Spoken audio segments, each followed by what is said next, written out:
رب العالمین والصلاة والسلام علی رسولہ الامین وعلی آلہ واصحابہ اجمعین وبعد۔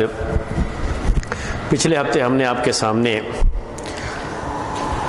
انبیاء پر ایمان، رسولوں پر ایمان کے تعلق سے ایک اہم مسئلہ، اس کی طرف ہم نے آپ کو اشارہ کر دیا تھا کہ آئندہ ہفتے بات ہوگی۔ وہ مسئلہ تھا انبیاء کرام کے عصمت کے تعلق سے کہ انبیاء کرام یہ معصوم ہیں، ان کے معصوم ہونے کے تعلق سے آج باتیں آپ کے سامنے تفصیل کے ساتھ آنی چاہیے کہ انبیاء کرام معصوم ہیں۔ اہم مسئلہ ہے، بہت بڑا اہم مسئلہ ہے، اور عقائد کے بنیادی مسائل میں سے یہ آتا ہے، اور عمل کے لحاظ سے اس مسئلے کی بڑی ضرورت پڑتی ہے۔ انبیاء کرام معصوم ہیں، اس عصمت سے کیا مراد ہے، معصوم ہونے سے کیا مراد ہے؟ اس سلسلے میں میں آپ کو کچھ باتیں بورڈ پہ لکھ دیتا ہوں عربی میں، وہی باتیں اسی کی تفصیل بیان کروں گا، تو کبھی بھی آپ کو رہے تو آپ اس کو دیکھ کر کے بھی دوبارہ آپ کے ذہن میں پوری باتیں آ سکتی ہیں کہ کیا کیا اس سلسلے میں العصمۃ للانبیاء، انبیاء کرام معصوم ہیں، یہ بات ہم کہتے رہتے ہیں، تو کن کن چیزوں کو یہ بات شامل ہوتی ہے اس کے بارے میں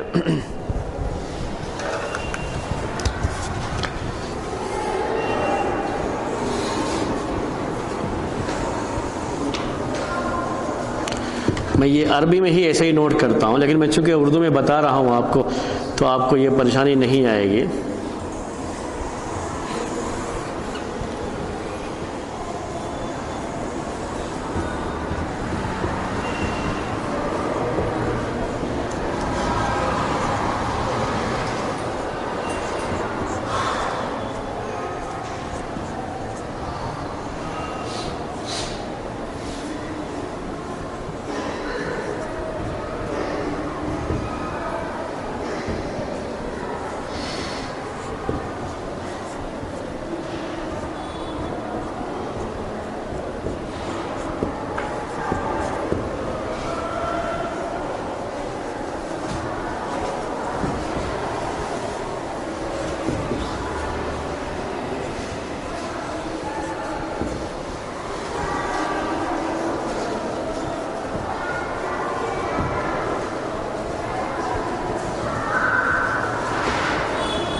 یہ ہیں باتیں آپ کے سامنے، میں اسی ترتیب سے آپ کے سامنے بیان کروں گا، تو آپ کے سامنے یہ لکھا ہوا بھی رہے گا، اور جو ہم بتائیں گے آپ اسی پر جو ہے صرف غور کیجئے گا، تو کوئی پریشانی آپ کو سمجھنے کے لحاظ سے نہیں آئے گی۔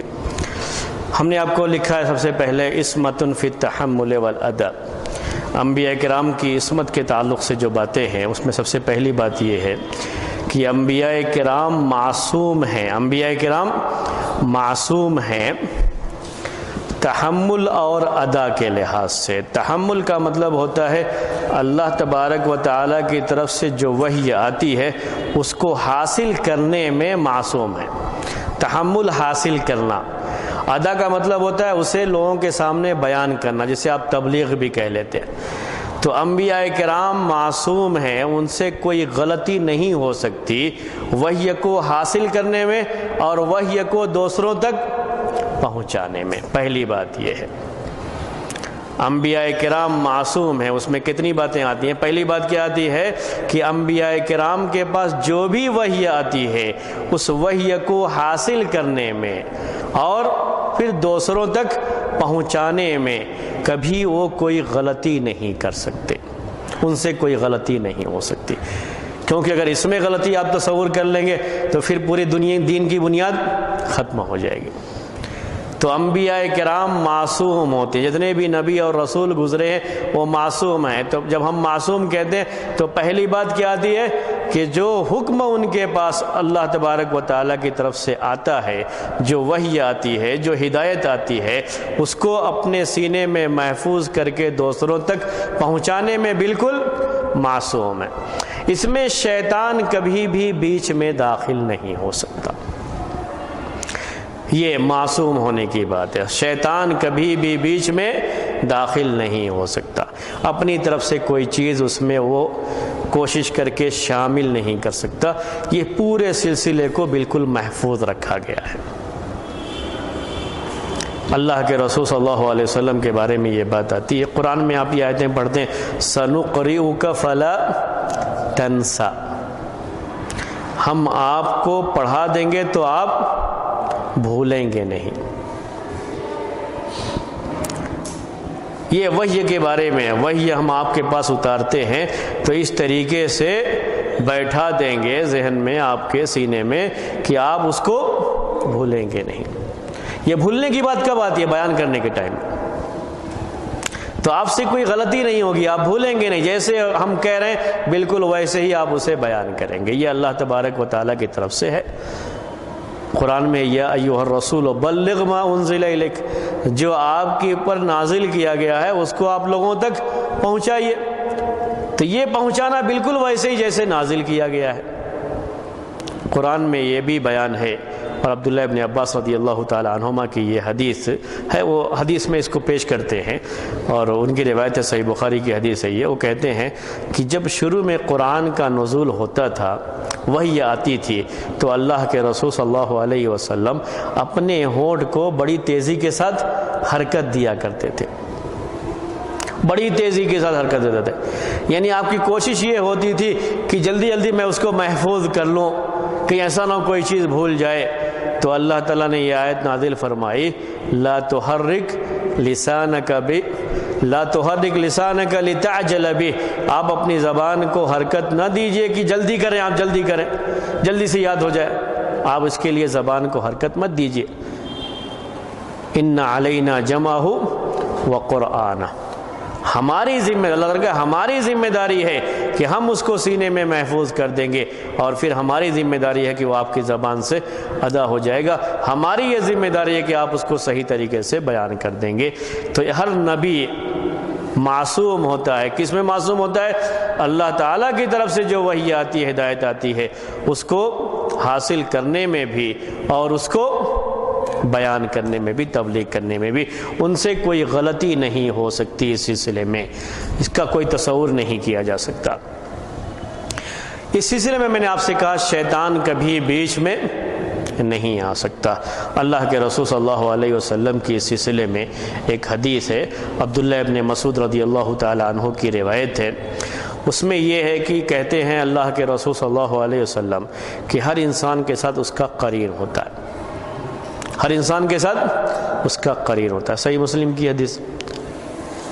تو پوچھا صحابہ میں سے بات نے کیا اور آپ کے ساتھ؟ کہا کہ ہاں میرے ساتھ بھی ہے، مگر یہ کہ اللہ تعالیٰ نے میری مدد کی اس کے خلاف، فَأَسْلَمَ، روایت میں یہ بس ایسے ہی لکھا ہوا رہتا ہے حمزہ سین لام میم،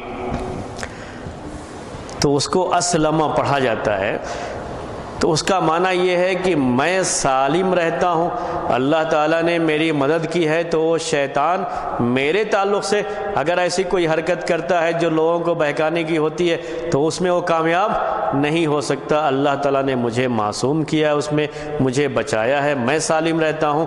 یا بعض لوگ اس کو پڑھتے ہیں اسلمہ کا مطلب جو ہے وہ مسلمان ہو گیا ہے، وہ شیطان کیا ہو گیا ہے؟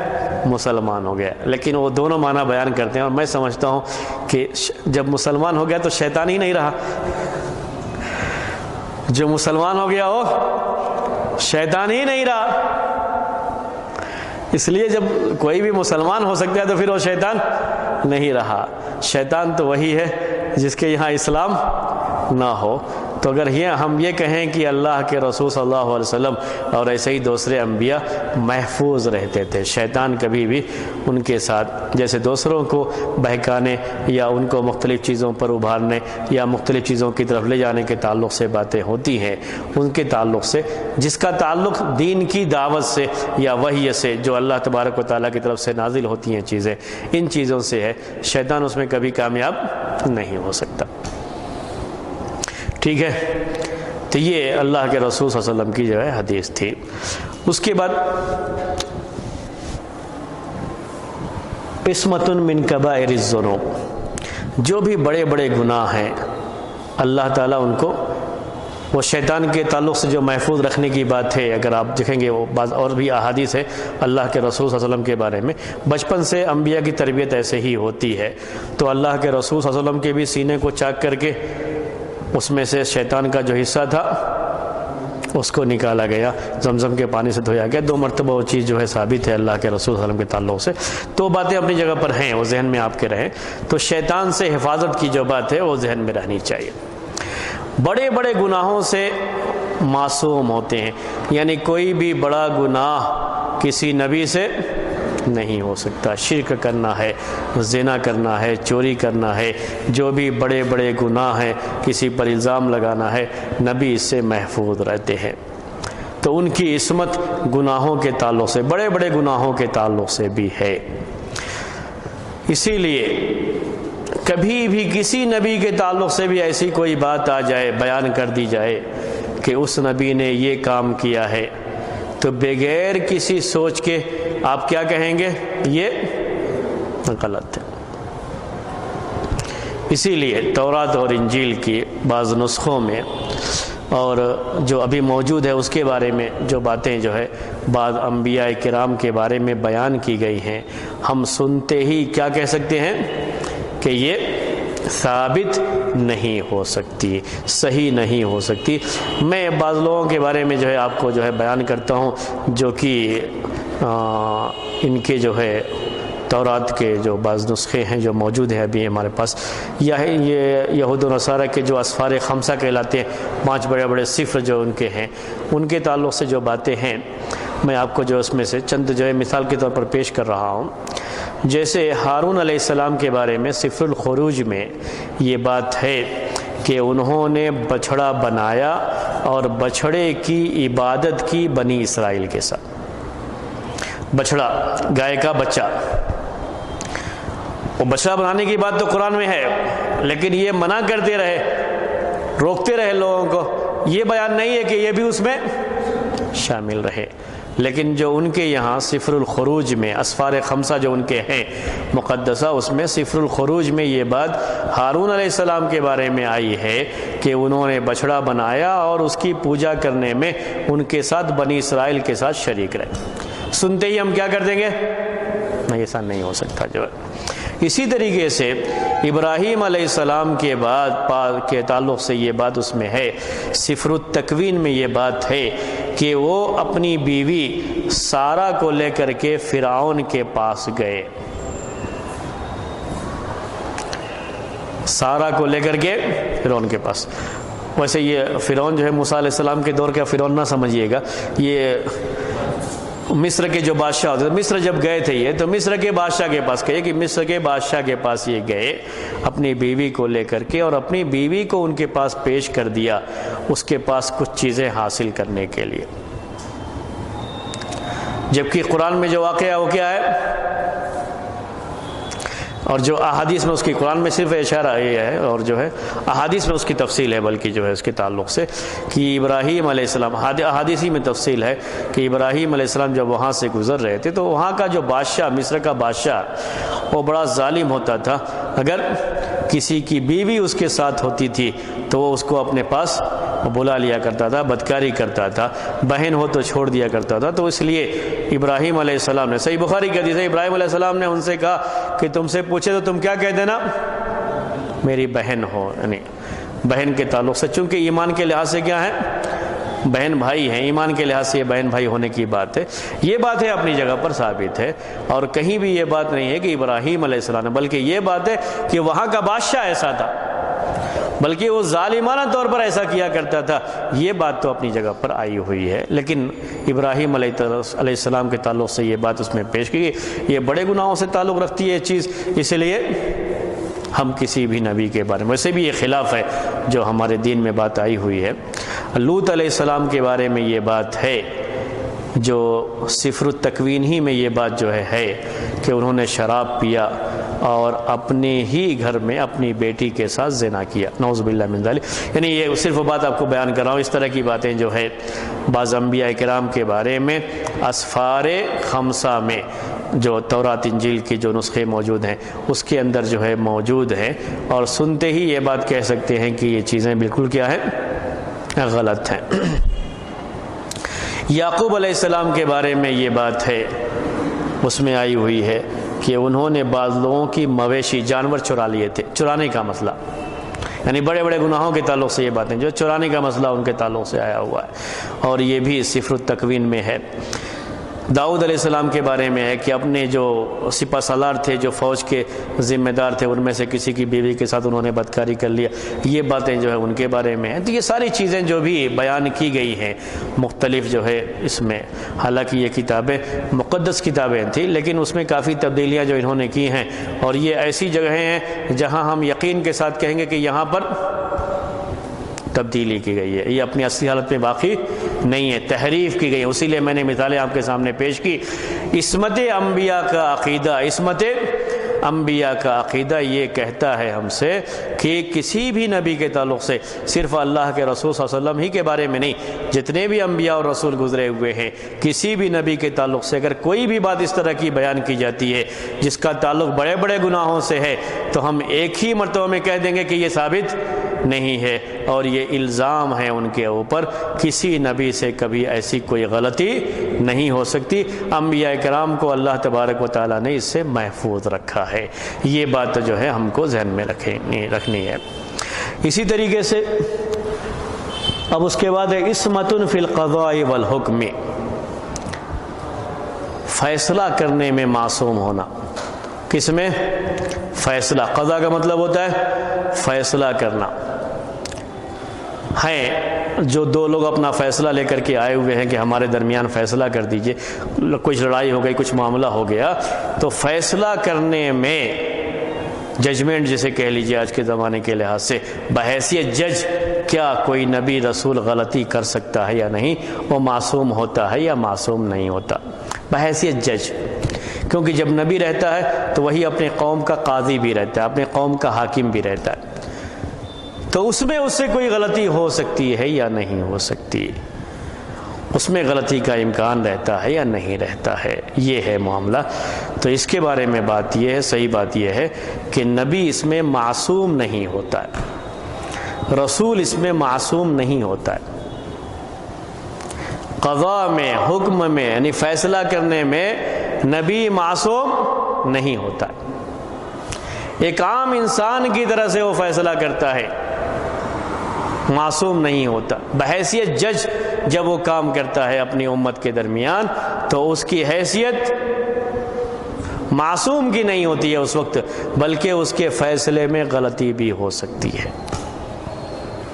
اس نقطے کو سمجھنا ہے آپ کو، اصل اس لیے میں ذرا آرام سے بیان کر رہا ہوں، یاد رکھ لیجئے گا۔ یہ قضاء کی جہاں تک بات ہے، فیصلہ کرنے کی بات ہے، لوگ جھگڑا کر کے لے کر کے آ رہے ہیں، آپ کو فیصلہ کرنا ہے، ایک نبی کو فیصلہ کرنا ہے، تو اس فیصلے میں بالکل نبی صحیح فیصلہ کرے گا، ایسا معاملہ نہیں ہوتا ہے، نبی اس میں معصوم نہیں ہوتا ہے، نبی معصوم نہیں ہوتا ہے۔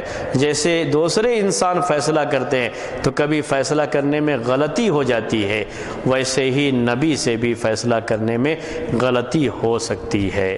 یہ فیصلے سے تعلق یاد رکھیے، وحی سے، رسالت سے، اللہ تعالیٰ کی وحی اور ہدایت کو پہنچانے سے اس کا تعلق نہیں ہوتا ہے۔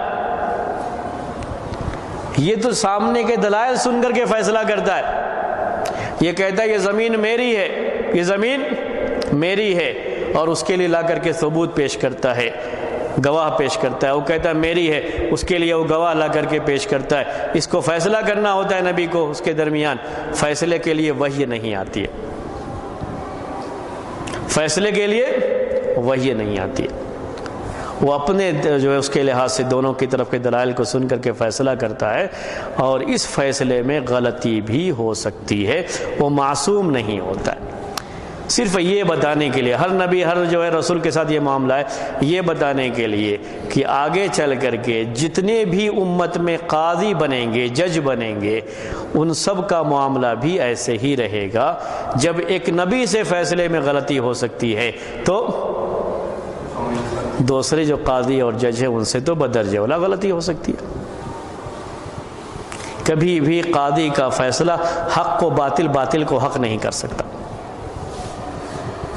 یہ اچھی طرح سے ذہن میں رکھ لیجئے، قاضی کا فیصلہ صرف دنیا میں عمل کے لیے ہوتا ہے، وہ حق کو باطل اور باطل کو حق نہیں کر سکتا قاضی کا فیصلہ، اس لیے کہ قاضی سے غلطی، جج سے غلطی ہو سکتی ہے فیصلے میں۔ اور اس سلسلے میں جب انبیاء کو معصوم نہیں رکھا گیا ہے تو عام قاضیوں کے بارے میں کیا بات ہو سکتی ہے؟ میں آپ کو ایک مثال دوں کہ اللہ کے رسول صلی اللہ علیہ وسلم ایک حدیث، مشہور حدیث صحیح بخاری صحیح مسلم کی، اس میں یہ ہے کہ آپ کہتے ہیں صحابہ کرام سے کہ انکم تختصمون الیہ، کہ تم اپنے جھگڑے لے کر کے میرے پاس آتے ہو فیصلے کے لیے، اور تم میں سے بعض وَلَعَلَّ بَعْضَكُمْ أَن يَكُونَ أَلْحَنَ بِحُجَّتِهِ مِنْ بَعْضٍ، تم میں سے بعض اپنی بات کو پیش کرنے کا بڑا اچھا ہنر جانتا ہے، ہوتا ہے بعض لوگوں کی زبان میں بڑی تاثیر، اپنی بات کو ثابت کر، جھوٹ ہے تب بھی کیا کرتے ہیں اس کو ثابت کر لے جاتے ہیں۔ ہو سکتا ہے وہ اپنی بات کو لا کر کے میرے سامنے جو کہ غلط ہے صحیح ثابت کر لے جائے اور میں اس کے حق میں فیصلہ دے دوں، تو یہ اس کے لیے جائز نہیں ہو جائے گا، بلکہ یہ جہنم کی آگ ہوگی جو اس کے حق میں جائے گی، اس کو قبول نہیں کرنا ہوگا اسے، اگر وہ جہنم کی آگ سے بچنا چاہتا ہے تو یہ غلطی آپ سے بھی ہو سکتی ہے۔ یہ بات آپ نے فرمائی، فیصلہ جو میں کر دوں، یاد رکھ لو کہ یہ فیصلہ کسی ناحق کو حق نہیں کر دے گا، کسی باطل کو حق نہیں کر دے گا، باطل کو حق نہیں کر دے گا یہ فیصلہ، کہ ہم جھوٹائی مقدمہ لے کر کے آئے گئے تھے لیکن چونکہ اللہ کے رسول صلی اللہ علیہ وسلم نے فیصلہ کر دیا اس لیے اب وہ صحیح ہو گیا، یہ نہیں کہا جائے گا کبھی بھی فیصلے کے تعلق سے۔ نہیں، یہ بات بڑی اہمیت رکھتی ہے کہ کوئی جھوٹا جو ہے مقدمہ لا کر کے پیش کرے اور اسے ثابت کر کے جیت بھی جائے، زمین اس کی نہیں ہے لیکن زمین اس کی ہو گئی فیصلے کے لحاظ سے، تو قیامت کے دن وہ پکڑا جائے گا، کیونکہ قاضی کا فیصلہ حق کو ناحق نہیں کر سکتا، باطل کو حق نہیں بنا سکتا وہ قاضی کا فیصلہ۔ تو یہی انبیاء اور رسولوں کی بات بھی ہے۔ تو بحیثیت قاضی، بحیثیت جج جب وہ فیصلہ کرتے ہیں تو وحی سے فیصلہ نہیں کرتے ہیں بلکہ اپنی رائے سے فیصلہ کرتے ہیں، اور چونکہ وہ بھی انسان ہوتے ہیں اس لیے ان سے بھی اس میں غلطی ہو سکتی ہے۔ اب یہ سوال آتا ہے ذہن میں لوگوں کے کہ آخر اللہ تعالیٰ نے ایسا کیوں نہیں کر دیا کہ فیصلے کے لیے ان کے پاس کیا آ جائے، وہی آ جائے اور بالکل صحیح فیصلہ ہو جائے۔ ہاں، یہ نظام نہیں رکھا گیا ہے فیصلوں کے تعلق سے، اس لیے کہ یہ چیز ان کے تعلق سے ہو سکتی ہے، انبیاء کے تعلق سے، لیکن نبی ہی ہر جگہ پر جج بن کر کے نہیں جا سکتا، آخر اس کے امتی کو بھی جج بننا پڑے گا، نبی ہی ہر جگہ فیصلے کے لیے نہیں جا سکتا، اس لیے اس میں نبی کا بھی حکم ویسے ہی رکھا گیا ہے۔ جیسے اللہ کے رسول صلی اللہ علیہ وسلم کے زمانے میں آپ نے بعض صحابہ کو بھیجا مختلف جگہوں پہ، آپ تو مدینے میں تھے، یمن میں دین پہنچ چکا تھا، دین میں معاذ بن جبل کو یمن بھیجا، وہاں کے فیصلے وہی کرتے تھے، اب وہاں کوئی بات پیش آئی تو وہاں سے لے کر کے یہاں تو نہیں آئیں گے، فوری فیصلے کی ضرورت ہوتی تھی، یا آپ کی وفات کے بعد قیامت تک کے جو فیصلے ہیں وہ کس کو کرنے ہیں، امتی کو کرنے ہیں، تو اس میں معصوم نہیں رکھا گیا ہے۔ اب ایک مثال آپ کے سامنے پیش کر دیتا ہوں غلط فیصلے کے تعلق سے، باقاعدہ جو ہے مثال صحیح بخاری کی یہ بھی حدیث ہے، دو عورتیں تھیں ایک ساتھ، اس میں سے ایک عورت کا بچہ، دونوں کے پاس بچہ تھا، ایک عورت کا بچہ ایک بھیڑیا لے کر کے چلا گیا، جو دوسرا بچہ بچا ہوا تھا اس بچے کے بارے میں دونوں عورت نے یہ دعویٰ کیا کہ یہ میرا بچہ ہے، تو یہ فیصلہ کس کے پاس آیا؟ یعنی یہ مسئلہ داؤد علیہ السلام کے پاس آیا فیصلہ کرنے کے لیے۔ صحیح بخاری کی یہ صحیح حدیث ہے۔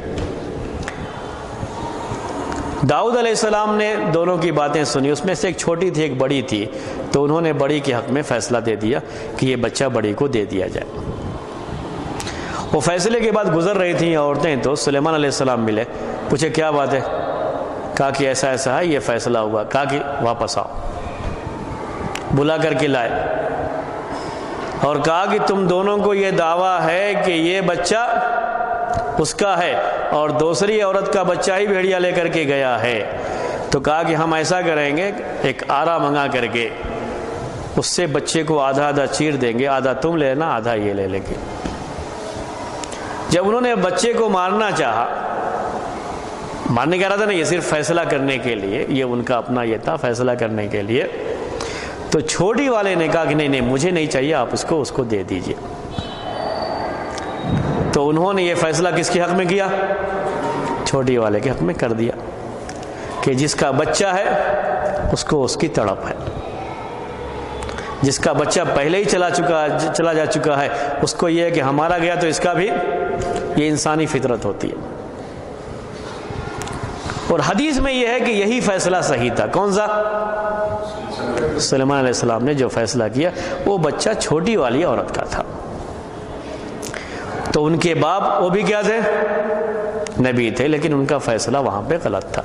تو نبی کا فیصلہ غلط ہو سکتا ہے، جس کا تعلق کس سے ہے؟ یاد رکھیے، فیصلہ کرنے سے، وحی سے نہیں ہوتا ہے۔ کوئی مسئلہ پیش آ گیا دنیا کے اندر، لڑائی جھگڑے کا کوئی مسئلہ پیش آ گیا ہے، کسی زمین کے قبضے کا مسئلہ ہے کہ یہ میری ملکیت ہے، یہ کہتا ہے یہ میری ملکیت ہے، یہ جو فیصلہ کرنے کے لیے قاضی کی حیثیت سے، جج کی حیثیت سے اس کے پاس جو چیزیں آتی ہیں، اور وہ بحیثیت جج جب فیصلہ کرتا ہے تو وہ معصوم نہیں ہوتا، اس سے وہاں غلطی ہو سکتی ہے۔ ٹھیک ہے،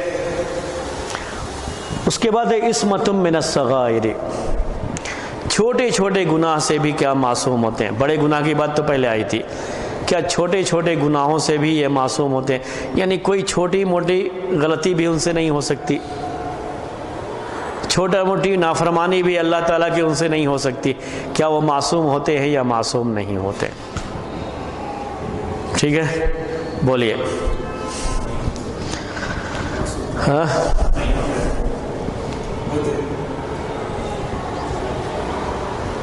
ہو سکتی ہے، ہاں ہو سکتی ہے جی۔ سب سے پہلا مسئلہ کیا ہے؟ علامہ ابن تیمیہ رحمۃ اللہ علیہ نے اس کے بارے میں لکھا ہے، العصمۃ من الصغائر، چھوٹے چھوٹے جو گناہ ہوتے ہیں اس کے بارے میں کیا نبی اس سے بھی محفوظ ہوتے ہیں، معصوم ہوتے یا نہیں ہوتے؟ اس کے بارے میں یہ بات لکھی ہے کہ اہل علم کی دو رائے اس کے بارے میں ہے۔ جیسے بعض لوگ اس بات کی قائل ہے کہ ان سے یہ چھوٹے چھوٹے گناہ بھی نہیں ہو سکتے، لیکن صحیح بات اس سلسلے میں یہی ہے کہ ان سے چھوٹے چھوٹے گناہ اس طرح کے ہو سکتے ہیں، اس سے وہ معصوم نہیں ہے، معصوم نہیں ہے۔ ہم یہ نہیں کہتے کہ ہو سکتے ہیں، بلکہ حقیقت میں یہ بات یہ ہے کہ ہوئے ہیں ان سے، اس طرح کی چھوٹی موٹی غلطیاں ان سے ہوئی ہیں، اور اللہ تعالیٰ کی طرف سے اس پر تنبیہ ہوئی ہے، ان کو چھوٹی موٹی غلطیاں بھی ہوئی ہیں، تنبیہ بھی ہوئی ہے۔ سب سے پہلے معاملہ کس کا ہے؟ آدم علیہ السلام کا ہے۔ یہ الگ بات ہے کہ آدم علیہ السلام کے اس قصے کے بارے میں کہتے ہیں کہ یہ تو دنیا کی بات نہیں ہے، اور کہتے ہیں کہ یہ جو غلطی تھی یہ غلطی تکوینی غلطی ہے کہا جاتا ہے، یعنی تقدیری غلطی۔ وہ آدم علیہ السلام کو وہ کرنا ہی تھا، اس لیے کہ ان کو تو دنیا کے لیے پیدا کیا گیا تھا جو ہے، تو یہ یعنی بات آدم علیہ السلام والے قصے میں تو یہ بات پیش کر دیتے ہیں عام طریقے سے، جو لوگ کہتے ہیں کہ چھوٹے چھوٹے گناہوں سے بھی ان کو محفوظ رکھا جاتا ہے، لیکن صحیح بات یہی ہے کہ یہ غلطی ہے، اللہ تعالیٰ کی نافرمانی ہے۔ قرآن میں آدم علیہ السلام کے قصے میں بھی یہ لفظ آیا ہوا ہے، اور یہ بھی ہے کہ انہوں نے فوراً توبہ کر لیا۔ اور جتنے بھی انبیاء کرام کے تعلق سے اس طرح کی باتیں آئی ہیں کہ کہ ان سے چھوٹی معمولی سی جو چوک کہیں ہو گئی ہے تو فوراً اللہ تعالیٰ کی طرف سے تنبیہ ہوتی ہے، یا ان کو احساس ہو جاتا ہے تو فوراً اللہ تعالیٰ سے توبہ کرتے ہیں اس کے لیے جو ہے، اور معافی مانگتے ہیں اور انہیں معاف کر دیا جاتا ہے. یا کسی بھی شخص کو دنیا میں کوئی بھی انسان ہو تو اسے تو معافی کر دیا جائے، معافی مانگ لے تو یہ بات تو اپنی جگہ پر ہے. تو یہ تو آدم علیہ السلام کے بارے میں ہے. آدم علیہ السلام کے بارے میں باقاعدہ یہ الفاظ ہیں، ربنا ظلمنا انفسنا وان لم تغفر لنا وترحمنا لنکونن من الخاسرین. اگرچہ کی بات جنت کی ہے لیکن معاملہ وہاں پر ایسے ہی ہے. قرآن میں جو اس کو پیش کیا گیا اسی طریقے سے پیش کیا گیا. اسی طریقے سے نوح علیہ السلام کے تعلق سے بات آتی ہے کہ نوح علیہ السلام نے اپنے بیٹے کے تعلق سے اللہ تعالیٰ سے دعا کیا.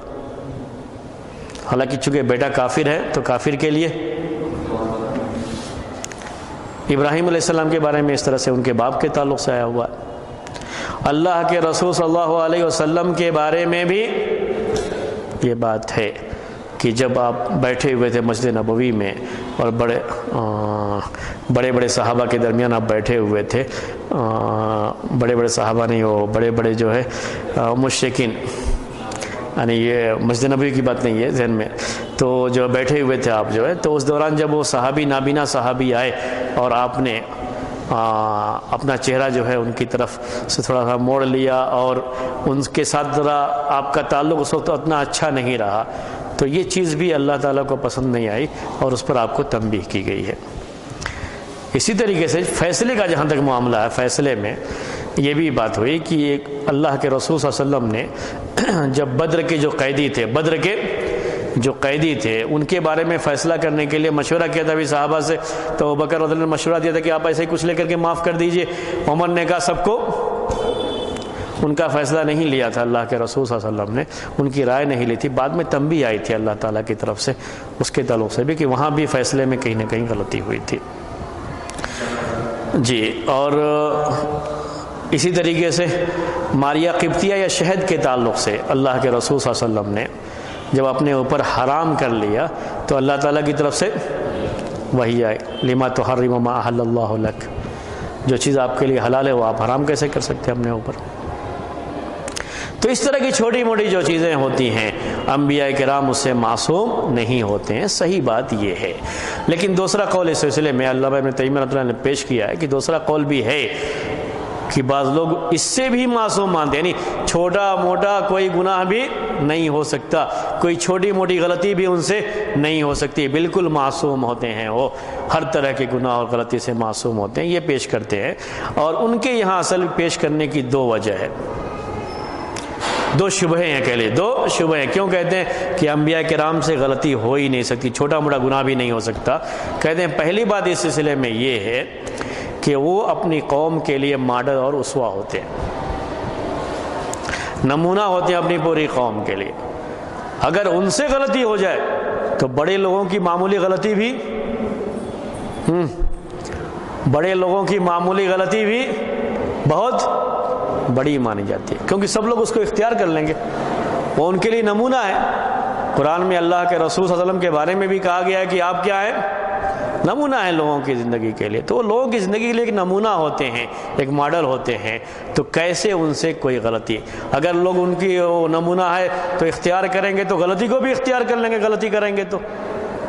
پہلا شبہ یہ ہوتا ہے. دوسرا شبہ یہ ہے کہ اللہ تعالیٰ نے جو ان کو کمال کا درجہ دیا ہے انسانیت کے لحاظ سے، یہ اس کے خلاف ہے کہ ان سے کچھ غلطی ہو، چھوٹے موٹے بھی گناہ ہو، یہ اس کے خلاف ہے. یہ دو شبہیں ہیں، لیکن ان دونوں شبہوں کی کوئی حیثیت نہیں رہ جاتی ہے جب آپ یہ سمجھ لیں کہ چھوٹے موٹے انسان سے چھوٹے موٹے گناہ ہو جانا یہ اس کے کمال کے منافی نہیں ہے، بلکہ اسی میں اس کا کمال ہے. یعنی یہ بات کہی جاتی ہے کہ انسان سے غلطی نہ ہو یہ اس کا کمال نہیں ہے، بلکہ انسان کا کمال یہ ہے کہ غلطی ہو اور فوراً توبہ کر لے.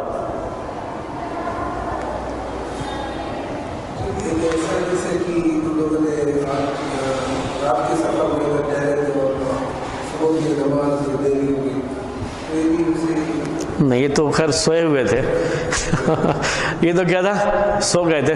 تو اب چونکہ سستی تو نہیں تھی اپنی طرف سے، رات بھر سفر کیے ہوئے تھے اور اس کی وجہ سے نیند لگ گئی تھی. حالانکہ اپنی طرف سے انتظام پورا کیے تھے جگانے کے لیے، لیکن جن کو جگانے کے لیے متعین گئے تھے وہ بھی سو گئے تھے، ان کی غلطی ہوئی تھی. وہ تو اللہ کے رسول صلی اللہ علیہ وسلم کی غلطی نہیں بلکہ اس صحابہ کی غلطی ہو گئی تھی. ٹھیک ہے، تو میں یہ کہہ رہا تھا آپ کو کہ اس میں کمال کیا ہوتا ہے، اسوہ اور نمونہ کیا ہوتا ہے کہ ایک نبی سے تھوڑی سی چوک ہوئی تو فوراً اس نے کیا کیا، توبہ کیا. یہی نمونہ ہے اس میں بھی وہ نمونہ باقی رہتا ہے کہ یہی نبی کا طریقہ رہا کہ ان سے کوئی غلطی ہوئی فوراً انہوں نے کیا کیا ہے، توبہ کیا. اپنے گناہوں سے مغفرت کے لیے وہ جو ہے دن میں 100 مرتبہ بھی کیا کرتے تھے، استغفار کیا کرتے تھے، جبکہ اللہ تعالیٰ نے ان کے سارے گناہ اگلے پیچھے سب کی سب معاف کر دیے تھے. یہی نمونہ ہے ان کی زندگی کے اندر. تو یہ ان کے کمال کے خلاف نہیں ہے، ان سے چھوٹے موٹے گناہ ہو جانا یہ ان کے کمال کے خلاف نہیں ہے، ان کے نبی کے ہونے کے منافی نہیں ہے، کیونکہ یہ تو انسانیت کی معراج ہوتی ہے کہ کبھی کوئی غلطی ہو جائے. بڑی غلطی کی بات نہیں کر رہا میں، چھوٹی موٹی غلطی ہو جائے اور فوراً آدمی اس سے کیا کر لے، توبہ کر لے. یہی انسانیت کی معراج ہے.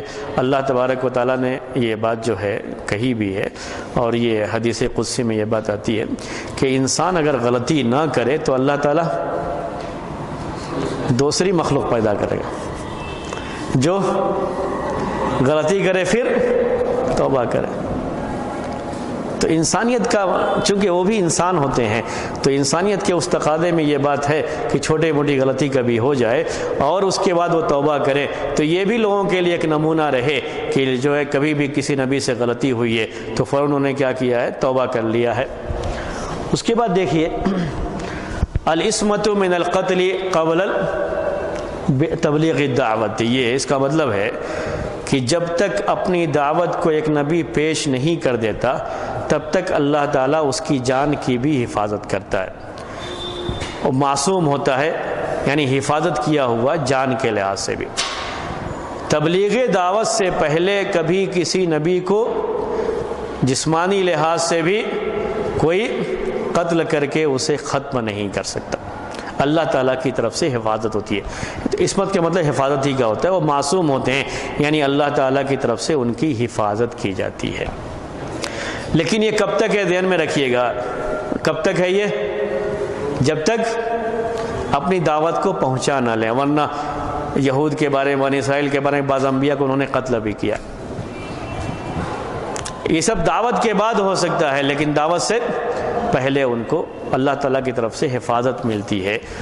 العصمۃ من القتل، من القتل لکھنے میں تھوڑا یہ ہے، من القتل قبل تبلیغ الدعوت. العصمۃ من القتل قبل تبلیغ الدعوت. تو دعوت کو پیش کرنے سے پہلے اللہ تعالیٰ کی طرف سے ان کی حفاظت کی جاتی ہے اور وہ ان کو محفوظ رکھا جاتا ہے. قرآن میں اللہ کے رسول صلی اللہ علیہ وسلم کے بارے میں ہے واللہ یعصمک من الناس، واللہ یعصمک من الناس، اللہ تعالیٰ آپ کی لوگوں سے حفاظت کرے گا، یہ معنی ہے اس کا. اور یہ آپ جانتے ہیں کہ اللہ کے رسول صلی اللہ علیہ وسلم کو قتل کرنے کی کئی مرتبہ سازش کی گئی. جب مکہ میں تھے تب بھی ایک مرتبہ ابو جہل نے، یہ بالکل صحیح روایت سے یہ بات ثابت ہے، ابو جہل نے کوشش کی کہ اللہ کے رسول صلی اللہ علیہ وسلم جب سجدے میں جائیں گے تو جا کر کے جو ہے جو آپ کو تکلیف پہنچانے کی بات تھی، تو جب بالکل قریب گیا تو وہاں سے واپس ہو گیا. اللہ کے رسول صلی اللہ علیہ وسلم سے یہ بات کہی گئی تو آپ نے کہا کہ فرشتے وہاں پر متعین ہیں، اگر وہ آگے آیا ہوتا تو اسے نوچ لیے ہوتے فرشتے. اس نے لوگوں کے سامنے بیان کیا کہ مجھے اپنے آگے آگ کی خندق نظر آئی، آگ کا گڑھا، اگر میں آگے بڑھتا تو میں جلا دیا جاتا. تو اللہ تعالیٰ کی طرف سے حفاظت ہوتی ہے. آپ جب ہجرت کی ہے تب بھی دشمن آپ کا گھیراؤ کیے ہوئے تھے، پھر بھی وہاں سے آپ نکل گئے اور وہ لوگ آپ کو دیکھ نہیں پائے تھے. بعد میں یہودیوں کے ذریعے سے 2 مرتبہ آپ کو قتل کرنے کی کوشش کی گئی، ایک اوپر سے پتھر ڈال کر کے، لیکن وہی آ گئی اور آپ وہاں سے ہٹ گئے، اور دوسرے کھانے میں زہر ڈال کر کے بھی کوشش کی گئی، لیکن اللہ تعالیٰ کی طرف سے آپ کو وحی کے ذریعے سے بتا دیا گیا تو آپ نے منہ سے نکال دیا. پھر بھی اس کا اثر تھا، آپ کی وفات کے وقت میں وہ اثر ظاہر ہوا تھا. لیکن وہی گوشت کھا کر کے بعد صحابہ کا انتقال ہو گیا تھا. ٹھیک ہے.